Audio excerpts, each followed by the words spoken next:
Welcome everyone to the Salvation Army's Disaster Report.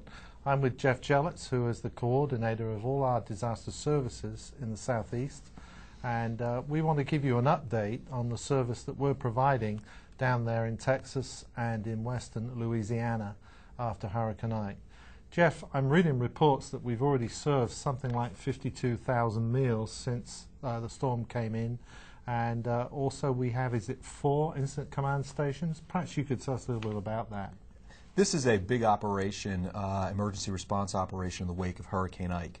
We do indeed have 4 incident command teams on the ground. We're based out of Beaumont, Lufkin, Houston, and then Texas City, and we also have some advanced elements out on Galveston Island.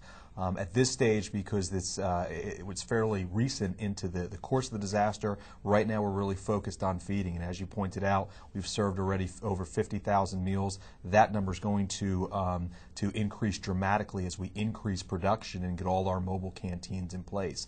For this disaster, we've deployed over 100 canteens. We haven't seen a deployment that large since Hurricane Katrina. No. The comparison with Katrina has been made, and we realize that the national media has already begun to pull out, and the word is that the government have done a good job this time, but we both know that the Salvation Army is going to be involved for a long, long time. Can you give us any predictions of how long that might be? It's hard to say at this point. I think this certainly is a large disaster, a significant event. I mean, we have damage all the way from Galveston, way up past Beaumont, and we need to remember also in Louisiana, Cameron Parish got a lot of water from the storm, and we're still recovering there from Hurricane Gustav. And so this is an operation that's going to go into weeks, certainly months and years, as those folks who have lost homes have to rebuild. And I think that there's not, while it may not have affected ultimately the magnitude of homes that, let's say, Hurricane Katrina did, there are a lot of hurting people. And we've got millions of folks who are without power, and so there's a tremendous need. And we plan to be there to serve those folks until they start moving into recovery. Right. Now, I also heard, I think it was early Saturday morning, we actually sent, was it 2 or 3 canteens into Galveston Island at the request of the state authorities with the National Guard and with local law enforcement. Tell us a little bit about that experience, the fact that we were able to see firsthand just hours after the storm had gone through. In order to be successful in any disaster, you have to have strong partnerships. And one of the most important partnerships we have is with the state of Texas. And we were actually able to embed several canteens as part of their first strike force that went into Galveston Island, primarily concerned with search and rescue. And as we came onto the island, most of the folks we were feeding were those search and rescue workers. And now, as that situation begins to stabilize, we'll spread those services out so that we can begin serving the actual disaster survivors and other rescue workers that are going to come onto that island. It's been challenging because certainly anytime you've got those stretched supply lines, getting food, getting water, getting ice over to those isolated areas requires some time and some logistical challenges that need to be overcome. But it was good to be in there early in probably what is one of the hardest impacted areas, and our services are going to grow from there. Right. Talking about supplies, the obvious question is, if all the stores are closed and there's no power, how are we getting the food into the affected areas? I think we're relying really on a couple different sources. Certainly the state of Texas, FEMA is providing some of the logistical support, bringing in commodities. We're also partnering with a lot of the folks people shop with every day. Certainly corporations like Walmart and Target have come through in a big way to help us get those needed commodities. And then we're also placing orders with our typical vendors, trying to get those commodities in. I think the biggest challenge is making sure we have enough, because it's hard to know in a city of 4 million people how many people are going to need to be fed every day. So we've got to have a lot of supplies on hand in order to serve that population. There are still quite a few shelters that are open. I think the latest count that we are servicing is something like 25. Now, we're not actually providing the shelters, are we? We're just feeding at the shelters.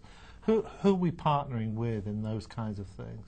There are a couple shelters that are Salvation Army shelters. A lot of the other ones, though, run in partnership like with agencies like the American Red Cross, for example. One of the largest partners we have in this disaster and in Hurricane Gustav were the Southern Baptist Disaster Services. They have these field kitchens. They work in partnership with us. They do a lot of our cooking, and they cook the food. We put it on our mobile kitchens and distribute it.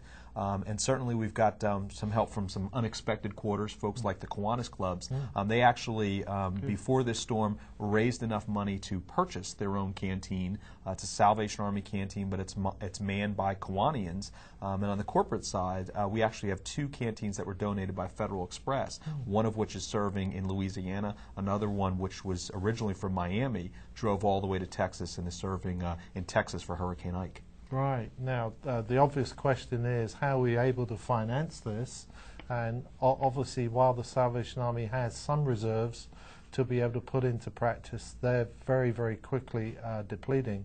So give us some idea of where this money is coming from. Chris, this is a very important issue for this disaster.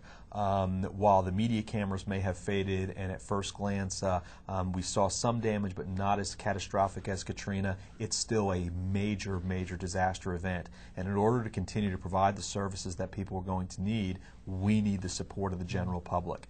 The best way to give is through our telephone number, 1-800-SAL-ARMY, or go to our website, which I think is going to appear on the screen here, and make a cash donation. Cash gives us a lot of flexibility to buy exactly what people need when they need it. And frankly, without that public support, and it's been tough for this hurricane season because it hasn't maybe gotten the media attention that other disasters have, we won't be able to continue providing all the services that need to be provided. And so I just do urge folks not to forget about the disaster survivors in Louisiana and Texas, and to help us help them. I was going to ask you, presumably we're still providing services to the Gustav folks who are still without power, and I think there are still some within Louisiana. That, I assume, will continue for the next few weeks? Yeah, right now we've got actually about 4 or 5 canteens operating in and around the Houma area. We've actually had a canteen down on Grand Isle, Louisiana, serving there. And then we've got some additional units we've dispatched around Lake Charles and further south, which got flooded by Hurricane Ike. And so we do have a 2-state operation, and we're trying to deliver services there as well. And so we're going to continue that operation. Certainly things from Gustav are much improved over where we were last week. A lot of power has come back on in places like Baton Rouge. But in southern Louisiana, we still need to help some folks. And the sad part is some of the repair work that was done in the wake of Gustav became redamaged as those heavy winds and waves from Ike came into shore. Yeah, it really is a tough time. No doubt if you looked at your TV screens, you will have seen some of the incredible damage that has been done.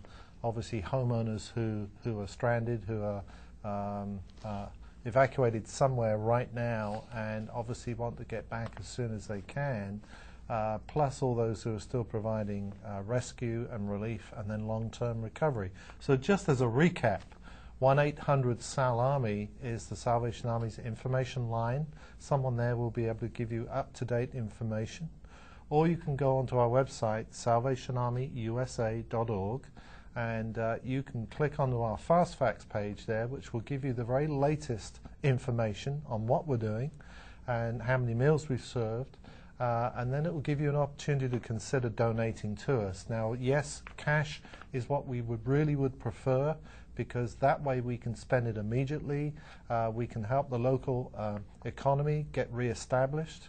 We can bring food, water, and ice into those areas that need it. If you're a corporation watching and you want to give either a major gift or you want to give us goods in kind, then there is an email address on our website that you can contact to actually speak to someone who will be able to help you with that. So please don't forget all those who are going through this experience. Just because the media is not giving them the attention it did at the weekend, the Salvation Army and other agencies are still working very hard there. And we thank you for your support. Thank you.